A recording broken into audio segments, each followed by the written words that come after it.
इससे न बात करो फराजी।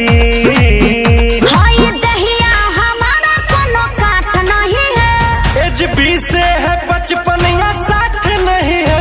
दोपहरिया है राजा अभी रात नहीं है।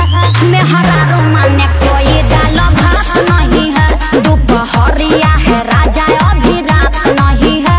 मेहरा रोमाने कोई दाल भात नहीं है। समझे? इस बात को भेजा में हटा लीजिए। हाँ तो आज वाला निपटा लीजिए। दोपहरिया है राजा अभी रात नहीं है। मेहरा